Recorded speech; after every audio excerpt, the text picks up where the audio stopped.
Ghost of the Babe is not for beginners. It is a map that tests knowledge, understanding of mechanics, and most importantly skill, designed to ignite rage and push jumpers to their limits by introducing new gimmicks just to inflate the length of one's first playthrough. The combination of water as well as snow creates the bog. Falling down the first time, you feel you have made a mistake. You try to move to position for your next jump but cannot walk. You try and it just feels impossible, until later where you may realize that the snake ring you get from Nube Plus negates the snow effect and the bog is literally free, accompanied by many full jumps. Luckily the mod team allowed the use of the snake ring in speedruns to make the bog a little more bearable to play. Making your way out, you struggle in molding manner with the introduction of single-tiled ledges and the impending fear of falling down the right side, not knowing where you'll end up. Bugstalk confuses you with only having to cancel your momentum on a select few jumps, and House of 9 Lives is just Black Sanctum but harder. The Phantom Tower is difficult until you realize there are invisible platforms that you can just full jump to, and Halted Ruin is deceptively hard due to making you believe that the water affects your trajectory even though it doesn't. Finally, at the Tower of Antumbra, you expect it to be hard, however you never expect the sand to be so difficult. Getting used to sinking in the sand is one thing, but the fact that you can't fall into it and get back up is what makes the tower so difficult when learning the new mechanic. This equalizes the falls out of the tower, as the left, right and middle will all send you back over 10 screens. Just to screw with you once more, the devs think it's funny to name the Zero Falls achievement Nobody's Perfect, and while if you've played the map you'll know that there are 2 forced falls, if you haven't, it creates the assumption that you can unintentionally fall twice and still get the achievement. As well as having 2 forced falls, Ghost of the Babe differs by having no wind, so while there aren't any skips to learn, you kinda have to play extremely consistent throughout, with your time not bound to the wind cycle you are on like in the first 2 maps.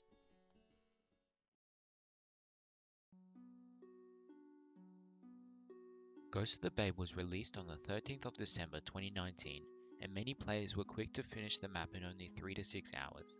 Basing the following timeline purely off of conversations in the Jump King Discord, we can see that Cookie Crisp got a 27:32 in a little under 10 hours of the map's release. And about half an hour later, Horisto got an 11:41 with only 3 falls. Just over 5 hours later, both Cookie and Horisto were grinding, and despite not being a world record, Cookie managed to get a 15:27 right before Horisto got the first Zero Falls run, with a final time of 8 minutes and 59 seconds. However, this is where things start to get confusing. Horisto gets an 8:59 and mentions that he wants to do another run because he lost about 30 seconds. But then a few hours later he uploads a video with world's first Zero Falls in the title, but is in 8:21 and Horisto's 8:59 was the first Zero Falls. The only plausible explanation for this is that Horisto wasn't happy with his 8:59 and only uploaded the 8:21, and because that was the first video, he called that run the first Zero Falls run. This massive lead from Horisto wouldn't stop Cookie from grinding, and Cookie got 2 PBs within a couple hours of each other, an 11:07 followed by a 9:03, then 12 hours later achieves an 8:48. A few hours later, Cookie Crisp will get the world record, achieving a final time of 8:10. This also happened to be the first world record on speedrun.com. This is now where we shift into describing the runs in detail by explaining strategies used and the mistakes made. This record came on the 15th of December and utilizes some slower routes, some of which are safe and some of which are questionable. Cookie chooses to use the snake ring in the bog and unequips it before landing on the first platform out of the water. Cookie chooses to do the non-full jump transition in manner, and all seems to be well until he starts to lose time in Bugstalk, falling between the 2 slippery platforms on screen 2 and having to jump out of there, resulting in a splat to screen 1. Taking another fall by underjumping in screen 5, he luckily only lands on the screen below. Once past Bugstalk, he makes it into Cats and on screen 3 undershoots what is probably the hardest jump in the whole area. Then Cookie overshoots the highest platform on screen 2, but manages to get away without a fall. At Phantom, he does some hard routes that are totally unnecessary, but decides to use the last invisible platform. Into Halted, Cookie underjumps the first jump, then overjumps the second, then bonks on the bottom of the second platform trying to get to the first, then finally underjumps the second jump. The rest is played pretty well and Cookie ends up with a total of 3 falls. 5 hours later, Jorge would beat this by a pretty huge margin and achieve a 7:15. Jorge was known for not uploading his runs to speedrun.com. You can't actually watch the original run as his channel has since been terminated by YouTube. However, luckily for the sake of the video, the run lives on through reactions. Jorge uses a very optimal route at the end of Philosopher's Forest and enters Bog without equipping the snake ring, as he believed it should have had its own category and therefore loses a bit of time. Jorge also didn't use the in-game timer, which is unlike all other runners. Jorge would use the same Bog route as Cookie, but not get to reposition to make the jump slightly easier. In Mana, he would get to screen 4 and jump left then right, skipping the middle platform. At Bugstalk, he would use a new route into screen 2 and even do a non-full jump to land directly onto the slippery platform to save one jump. On screen 3, he does the most optimal route, which is a lot riskier than the safe one. 2 screens ahead, he would fail the jump before the transition and resort to jumping back to try again. In Cats, he fails the hard jump on screen 3 and falls to the screen below. On screen 5, he jumps directly to the top right lantern from the middle one and goes into Phantom, nailing every optimal route except for the screen with the final invisible platform. He does the fastest route into Halted and doesn't even need to get the full jump lineup for the jump on screen 5 to succeed. He then again proves his skill by using the fastest routes on the following 2 screens and uses the bird on the last screen before Entumbra to bonk and land above. 2 screens from the top, he skips the highest sand block and finishes with 1 fall. It's safe to say that these strategies were way ahead of the time, and it was the fact that Jorge took time with every jump and had 1 fall that the world record was able to be beaten just 2 days later. 19 seconds faster, Cookie's 6:56, which was achieved on the 17th of December, is a lot cleaner than his previous best and uses safe strats and much faster movement to give the edge, such as jumping left on screen 2 of Philosopher's Forest and jumping directly through the gap on the following screen. Right before exiting the forest, Cookie saves a bit of time, equipping the snake ring while in the air, transitioning to the next screen so that the next 2 screens are slightly faster. On the second screen of Bog, he now does a full right then a full left, and takes the snake ring off before landing in Mana. This would become the standard for use of the snake ring, however there were no rules put in place to prevent the use of it elsewhere. This time on screen 4 of Mana, he lands on the upper part of the platform and is able to do a full right bonk to save a jump. For consistency, on the next screen, Cookie does another full right bonk, unlike Jorge who simply wanted speed. In Bugstalk, Cookie's transition to the second screen would prove to be consistent, positioning well for the following jumps. While transitioning to the third screen, he bonks on the bottom of a platform and falls down to the previous screen. On screen 4, he finds that a full jump works to make the screen more consistent. He blazes through Cats this time around, and after realizing mistakes from the previous run, he opts for each of the full jumps to the invisible platforms, and also full jumps the jump before the ledge tile in Phantom. He adopts the fastest route into Halted and nails the rest, finishing the run with only 1 fall. 6 days later, on the 23rd of December, Cookie cut the world record by 16 seconds, getting a 6:38. On screen 3 of Bugstalk, he takes the fastest route, wasting no time at all. On screen 2 of Cats, he utilizes a new route, doing a full left, then a right jump. Near the top of Phantom, he underjumps the last ledge tile and appears to shakily do a little hop before continuing. At the very top, he jumps directly from the cube to the highest part of the platform to continue on. On screen 6 of Halted, he opts for the waterfall jump, and after playing out the rest of the run, he is rewarded with 0 falls. 13 seconds faster, 33 days later, on the 25th of January, Cookie achieves a 6:25. Underjumping in screen 4 of Mana, he misses the opportunity to do the full right bonk. On the next screen, he underjumps the first jump from somewhat poor positioning and resorts to the full right bonk to progress. Climbing up the stairs in Cats, he makes a minor mistake but luckily does not fall as a result of it. On screen 4 of Phantom, he tries to position for the full right jump but bonks against the wall and falls to screen 3. Instead of repeating the same mistake, he goes for the optimal route and succeeds. To save more time, he goes back to old strategies and clears screen 5 without the invisible platform, though isn't feeling brave enough to do that on screen 6. He now skips the water on screen 7 of Halted, which saves a heap of time as the water is very slow. Finally opting for the left bonk off the bird, he finishes the run and ends with 1 fall. It wasn't immediately obvious that this run would become important in the map's history. Even though it had a fall and other minor mistakes, it would take 232 days for a new runner to beat it.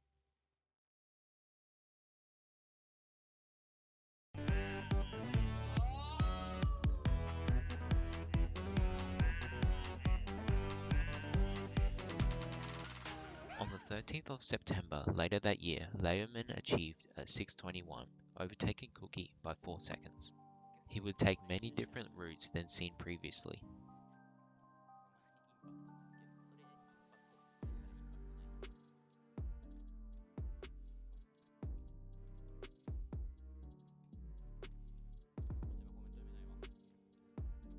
On screen 7 of Halted, he falls in the water after overshooting the platform and loses a couple of seconds. Making up for the little mistake, he skips the last sand block on screen 5 of Entumbra and ends with 0 falls, a statistic that all future runs have. 58 days have passed, and Trim King swoops in to take the world record on the 10th of November, however this time by only 1 second, achieving a 6:20. Trim doesn't full jump into screen 2 of Philosopher's Forest, getting a better and faster setup for the next jump. Adopting Cookie's route on the second screen of Cats and fully optimizing Phantom except for screen 6, Trim then accidentally jumps straight up into the cube on the next screen instead of doing a full right jump to land on top of it. However, Halted is perfect, and so accidentally jumping straight up again, this time in the last sand block, doesn't cause Trim to lose the world record. On the 24th of December, 44 days after Trim's record, iTooth got a 6:19. Skipping across half the map, he uses a new route, jumping on the left side after entering Cats. However, he uses primitive strats on screen 2. Doing a right bonk into screen 3 of Phantom, he saves a little bit of walking, as does the left bonk into screen 4, which better aligns with the next jump. Doing what Trim couldn't, iTooth takes the risk and does the shorter jumps on screen 6 of Phantom to give the edge while entering the late game. He, however, plays safe on the entrance to Halted, but then nails the jump to skip the water on screen 7 of Halted, proceeding to shakily jump on the spot, which also happens in screen 3 of Entumbra, likely knowing that this is the run if the rest is played well. He doesn't feel the need to skip the sand block, and luckily was right, reaching the Babe just under a second faster than Trim was able to. 17 days later, a newcomer appears, achieving a 6:18 on the 10th of January was RiDGYY. Apart from underjumping the slide once on the screen before Bugstalk, not optimizing screen 4 of Phantom, but instead screen 6, and not skipping the last sand block on screen 5 of Entumbra, RiDGYY made no other mistakes. Best said, RiDGYY was just quick, playing very smoothly and achieving a gold split in the Bog, Bugstalk and Cats.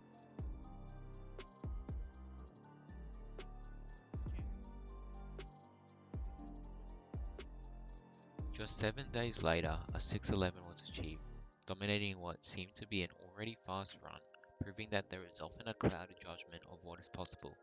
This person was Trim. There weren't any new strategies that made this record easier to get. Trim just played extremely fast and used Horhoristo's route near the end of Philosopher's Forest, but would go right on the first screen of Cats.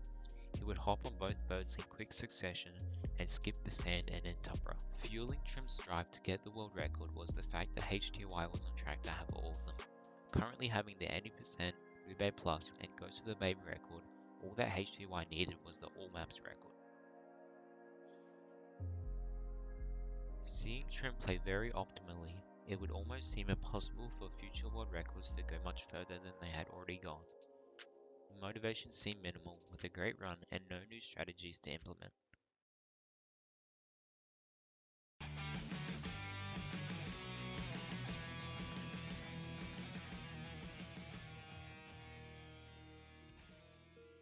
Changing the face of Ghost of the Babe forever was the bog skip. Going back a couple of months to the 6th of November 2020, a member in the Jump King Discord, Memzy, would find a way to skip most of the bog. While there is no video evidence of this, the discussion sparked interest in the community, and now people were trying to replicate it themselves. About 30 minutes later, Nauclerus would replicate this, but still without any proof. It wasn't until the 23rd of January 2021 where Abaddon would show proof. Testing all 3,380 possible jumps into the bog, Abaddon found only one that worked, being both subpixel dependent as well as frame perfect. To explain subpixels, you position on the screen doesn't have to be an integer value, rather there is a smaller scale within each pixel. The snake ring can be used to change this, however as you will see it proves to be unreliable, and frame perfect, meaning that there is only one jump timing that works to land on a platform, or in this case get into the right position to bonk on the left wall. Having to get lucky with the sub-pixel position and performing the exact right jump, the skip would seem hard to pull off. However, the following day on Twitter, a full jump setup was found by a Japanese player. The skip was more feasible than before, yet still relied on the sub-pixel position, proving to not work all the time, as while the first attempt was the right pixel, the sub-pixel position that the snake ring gave was off. So, on the 26th of January, Scatman found a setup that made the skip 100% consistent, with the only downside being that it lost a bit of time. As you fall down the hole, you simply walk into the left wall, which changes your sub-pixel position.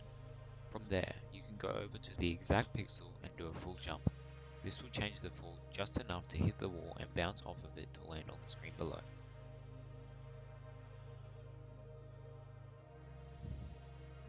On the same day that the setup was found, a new world record would appear. While iTooth got a 5:51, it would be Trimp that took the world record from himself, getting a time of 5 minutes and 41 seconds. This much of a time cut hadn't been seen since Horisto's 7:15, which was over 12 months ago. Only 9 days after Trimp's 6:11, he achieved the 5:41. Considering the box skip would save a lot of time, you'd think Trimp would calm down on some of the harder jumps, but no. He again goes for the fast route exiting the forest and uses the snake ring for a short amount of time before needing to take it off to do the box skip. If you leave the snake ring on whilst entering the bog, you will fall a screen lower, but you can always unequip it mid-fall if you forget. Trimp's first mishap was underjumping the platform from the stairs in manner and having to do the full right back up. He would hit every optimization at Phantom, but aimed at a slightly slower pace due to not feeling as much pressure to play perfectly, with small mistakes being an option due to the huge amount of time skipping the bog saved.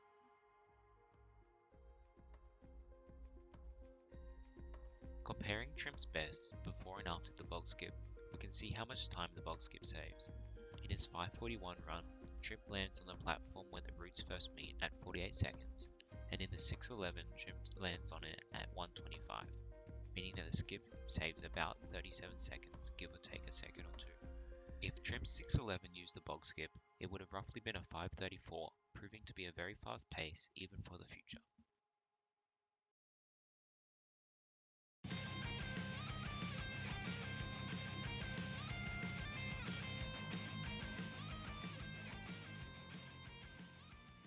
Welcome back HDY.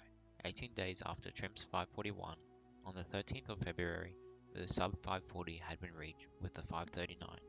HDY goes for safer strategies but makes up time by playing fast, such as jumping over the high platform into Screen 2 of Philosopher's Forest and taking the normal end route. However, unlike Trimp, he doesn't unequip the snake ring until reaching the wall. In Bugstalk Screen 5, he underjumps a full jump and shakily jumps on the spot once. The first screen of Cats is a little messy with a bit of hesitance. He purposely chooses to bonk on the entrance screen to Halted and accidentally lands on the top platform from the transition to Screen 4 of Halted. His biggest time loss was underjumping the third sand platform on Screen 4 of Entumbra, and even with these mistakes, he decides that skipping the sand block on the following screen isn't worth it, still finishing 2 seconds ahead of Trimp. Deciding that a 5:39 isn't good enough, HDY comes back a day later to achieve a 7-second PB of 5:32. He lands the non-full transition to Screen 2 of Philosopher's Forest, however lands on the lower half of the platform on Screen 4 of Manor, having to go left. Other than still bonking on the screen before Halted and not skipping the sand block, he has consistently smoother gameplay, which proves to be the biggest factor of his success. After HDY's 5:32, a period of inactivity among the world record grew longer and longer. However, that didn't stop discoveries being made. On the 3rd of July, iTooth would find a skip that would forever change the way we thought about the sand. Entumbra, from what we'd known, had always been the same. Gameplay was the same among players, except for one little skip that only a couple of them dared to implement, until that day when iTooth did this.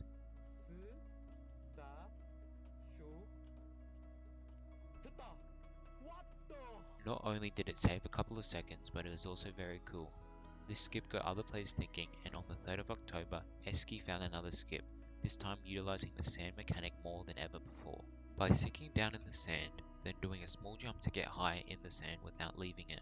You can jump from way higher than if you were to just chain normal sand jumps together. With this new strategy, the following was possible.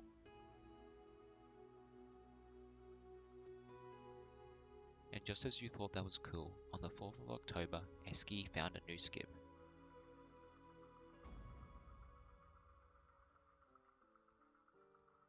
After seeing these two skips utilize the sand boost strategy, you may wonder if the first skip is any easier than what was shown. Doing the first skip with the boost makes it very doable and viable in a speedrun. However, because the other two required this boost jump, and judging by the smaller amount of time they appeared to save, it seemed unlikely that they would be used in a run. For a whole 360 days, no one could beat RiDGYY, and so on the 9th of February, it was time for the crown to be replaced onto his own head. His 531 features some mistakes, bonking on the transition to the first screen of Philosopher's Forest, and more to come later. This run was the first to use Jump King Plus, a modification for the game which allowed things such as the fast restart, access to custom maps, and hotkeys for both the giant boots and the snake ring. With this, RiDGYY could optimize the bog further without it being tedious in real time, constantly taking the ring on and off to position without wasting time, by charging jumps while sliding from further away to let go once in the right position. RiDGYY again lands on the lower platform in Mana, and also lands on the slippery platform in Screen 2 of Bugstalk. Due to both underjumping the last ledge jump in Phantom, and overjumping the jump to skip the water and halted, RiDGYY needed to make up some time. Therefore, he opts to do the second and Tumbra skip, and finally the sand skip on the next screen, finishing just under 800 milliseconds faster, which also happens to be the smallest gap between world record times. Knowing there was much to improve, 3 days later, RiDGYY gets a 524 on the 12th of February. This run features a very fast bog split with it being gold. He reaches Bugstalk at 155, already being a couple of seconds faster than the world record, however fails the momentum cancel when transitioning to Screen 2 of Bugstalk and lands on the lower platform, needing to do a full jump to get back. The rest was just very clean. It was at some point after this time in which the rules for Ghost of the Babe were changed to specify exactly where the snake ring was allowed. The snake ring can benefit in places such as the bog entrance or the final screen at the very top. However, due to some moderators feeling that the snake ring should have never been allowed, it felt wrong to have an advantage in places other than in and around the bog. Therefore, it was specified that you must only equip it after the last screen of Philosopher's Forest, and have to take it off before landing on the first platform in Mana, as most runners had already been doing.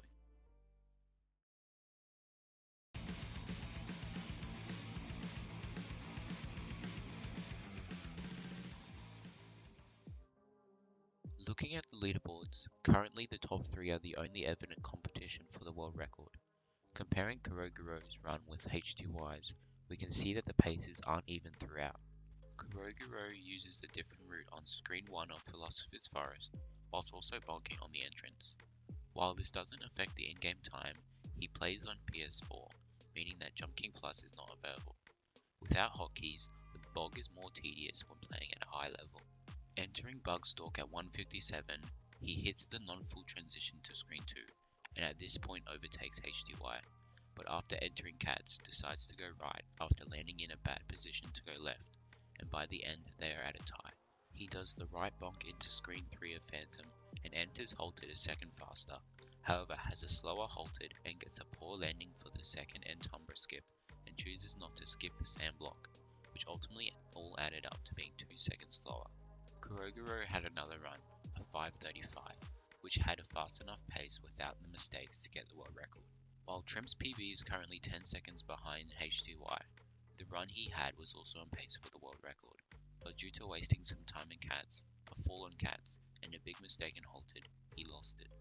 Some further optimizations that could be used in future world records that the current world record doesn't use include the following.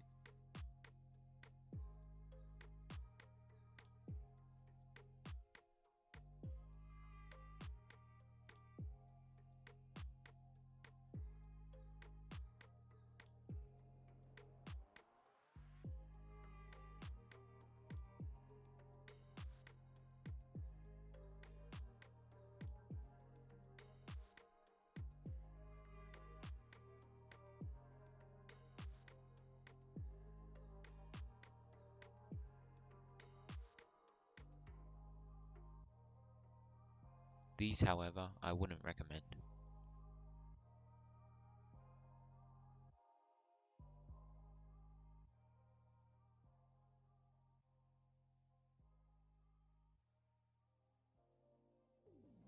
Concluding the history of Ghost of the Babes World Records, I believe it is important to see where those that once held the title are today. Jorge Risto would come back a few months later and achieve a 634, which would sit at 30th on the leaderboards if his runs were on speedrun.com. Cookie Crisp left the speedrunning scene with his legendary 625 and is currently in 23rd place on the leaderboards. Layerman continued to go lower, getting a 547 5 days after the setup for the box kit was found, peaking at 2nd place and currently sitting at 9th. On the 29th of June, iTooth got a 537, which peaked at position 2 and has only dropped 3 places since. And of course, as mentioned previously, Trip, who achieved a 534 and is currently in 3rd place.